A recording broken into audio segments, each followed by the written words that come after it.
శుభోదయం. Global బెతేనియా Calvary ministry తరపున ఈ ఉదయకాల సమయంలో మరొకసారి మీ అందరితో కూడా కలుసుకొని దేవుని యొక్క పరిశుద్ధమైన మాటలు ధ్యానించుటకును దేవుడు నాకు ఇచ్చిన మధురమైన అవకాశమును బట్టి నీ దేవునికి ప్రత్యేకమైన వందనాలు తెలియజేసుకుంటూ ఉన్నాను. ఈరోజు కూడా పరిశుద్ధమైన వేద గ్రంథంలో ఉన్నట్టు మరి యొక్క చక్కటి మాటను చదువుతున్నాను, దయచేసి గమనించండి.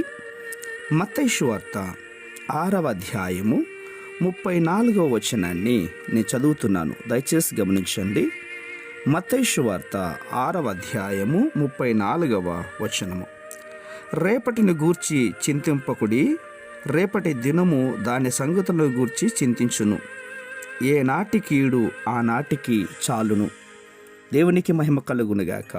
అవును ప్రభులారు, ఈ మాట చాలాసార్లు మనం మాట్లాడుకొని ఉన్నాం, కానీ ఆ చింతలు మాత్రం మన జీవితంలో నుండి తొలగిపోలేదు కదూ.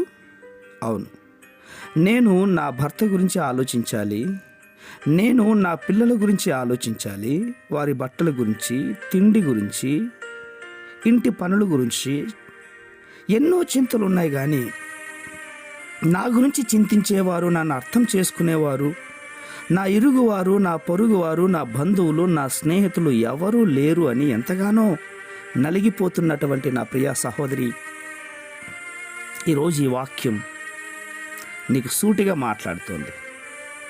నా గురించి చింతించేవారు ఎవరు లేరు అని నువ్వెంతగానో బాధపడుతున్నావు కదూ, కృంగిపోతున్నావు కాదు.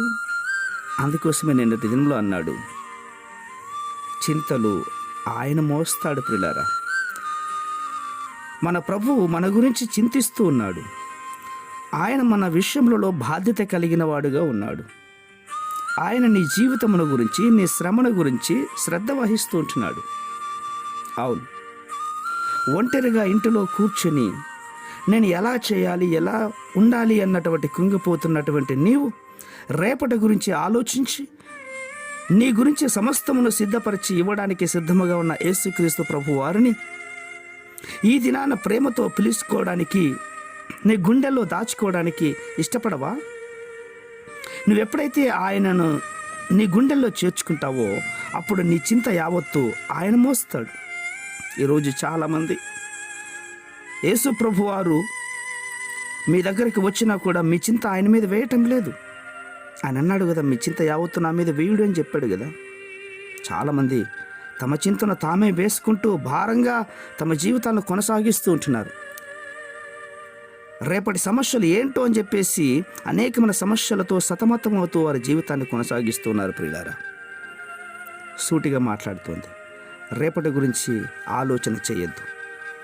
రేపటి సంగతులు అవే చూసుకుంటాయి. నువ్వు నమ్మకంగా ఈరోజు మాత్రమే ఈ దినం ఇచ్చిన దాన్ని బట్టి దేవునికి మహిమకరంగా కృతజ్ఞతాస్తుతులు సమర్పించుకుని జీవిస్తే రేపటి ఏ కీడు కూడా నీకును నీ కుటుంబానికి సంభవించదు. పరిశుద్ధమైన మా ప్రియ పరలోకపు తండ్రి, నిజమేనాయనా ఈ మాటలు చాలా విలువైనటువంటివి.